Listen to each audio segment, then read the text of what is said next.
Hey guys, tonight we're heading back to ancient Rome. So maybe dim the lights, lower the brightness on your phone, get comfortable, let the world slow down a little. Because tonight, we're not focusing on the roaring crowds, or the dramatic sword fights, or the cinematic slow motion sand sprays. No, we're talking about what happened after the fight, after the cheering stopped, after the thumbs went up or down, after the crowd went home. What happened to gladiators when they lost? Because, and this might surprise you, losing didn't always mean dying. In fact, Roman gladiatorial combat was far less instant deathmatch and far more expensive entertainment investment portfolio. Rome, as usual, was complicated. Let's drift into the arena, picture it slowly. The sun sits high over the massive stone bowl of the Colosseum. 80,000 spectators shifting in their seats. The smell of sand, sweat, metal, and probably too many humans in wool tunics.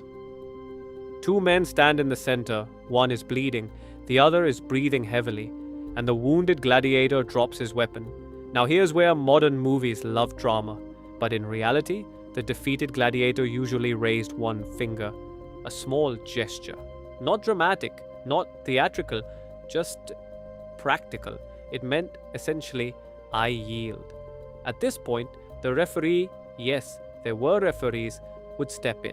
Because despite what Hollywood tells us, these were regulated sporting events, with rules, with categories, with investment. Gladiators were not random disposable prisoners thrown into chaos. They were trained assets, very expensive assets. A gladiator cost money to train, feed, house, and medically treat. And Roman Lannister, the owners of gladiator schools, did not casually throw money away. So when a gladiator lost, the decision to execute him was not automatic. Instead, the editor of the games, the wealthy sponsor, would consult the crowd. The crowd would shout, wave cloths, gesture wildly. But contrary to popular belief, the famous thumbs down equals death idea isn't historically clear. Roman gestures were more ambiguous than that. Sometimes the crowd wanted mercy, sometimes they wanted blood, sometimes they just wanted lunch. If the gladiator had fought bravely, shown skill, and provided good entertainment, mercy was common. Because killing a trained fighter after one loss would be like burning your car because it got a dent. Rome enjoyed drama, but Rome also loved efficiency. If spared, the defeated gladiator would be helped up, escorted out, bandaged, and returned to the ludus, the gladiator school. And this is where things get interesting. Because the real story of losing begins after the sand is brushed off. Back at the ludus, life was structured, disciplined, oddly organized. Gladiators trained daily. They ate carefully planned high-carb diets, mostly barley and beans. They were sometimes nicknamed hordeari, which loosely translates to barley men. Not the most intimidating nickname, but nutritionally effective. They received medical treatment that was surprisingly advanced for the time. Roman doctors specialized in sports injuries. Broken bones were set, cuts were stitched, muscles were massaged. Because again, these men were investments. If a gladiator lost but survived, his career did not end. In fact, some lost many times. There are tombstones that record win-loss records, like ancient sports statistics. 12 victories, 5 losses, granted mercy 3 times, which sounds suspiciously like an early ESPN graphic. Now here's something soothing to consider. Most gladiator fights did not end in death. Scholars estimate that perhaps only 10 to 20% ended fatally. Because constant death would mean constant expense. And Rome was brutal, yes, but not wasteful. So what happened psychologically? Imagine fighting in front of tens of thousands of people, losing, bleeding, then walking back to your barracks. Not dead, but not victorious either. Some gladiators likely felt shame. Others probably felt relief, because survival meant another day and another paycheck. Yes, they were paid. Successful gladiators could earn prize money, receive gifts, gain fame. Some even became celebrities. Women left graffiti professing love. Children collected small figurines of famous fighters. There were fan clubs, which feels oddly modern. Now let's gently pivot. Because not all gladiators were enslaved prisoners. Some were volunteers, free men who signed contracts. Why would anyone volunteer to fight to near death? Debt, desperation, or, and this is very Roman, a desire for fame. Signing up meant surrendering certain rights. You were legally treated like an infamus, a person of low social standing. But if you survived long enough, you could win freedom. After years of service, a successful gladiator could be awarded a wooden sword, the rudis, a symbol of freedom, retirement, peace, which must have felt incredibly strange after years of sand and steel.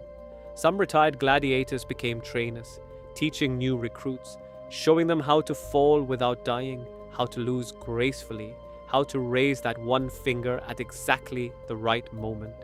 Others became bodyguards, because if you've survived multiple arena fights, you're probably qualified. And then there were the unlucky ones, the ones who lost badly, repeatedly. Public opinion mattered. If a gladiator became unpopular, mercy became less likely. Entertainment value determined survival, which is frankly a slightly unsettling business model, but very Roman. And occasionally, emperors themselves intervened. Some emperors were obsessed with games, like Commodus. He didn't just watch, he fought. Well, sort of. He staged fights where he was never really in danger. Because of course he did. He declared himself Hercules reborn, charged absurd appearance fees to the state treasury, and forced senators to applaud, which must have been exhausting. Under emperors like him, games could become more theatrical, more deadly, more about ego than economics. But even then, trained gladiators were valuable. Now, here's a quiet aside. Many gladiators formed deep bonds. They trained together, ate together, bled together, lived in close quarters. Some inscriptions suggest strong friendships, almost brotherhoods. If one died, others sometimes paid for burial. Funerals were modest but meaningful, because even in brutal systems, humans form attachments. And when a gladiator finally retired, whether through freedom or age, life afterward varied. Some lived quietly, some struggled.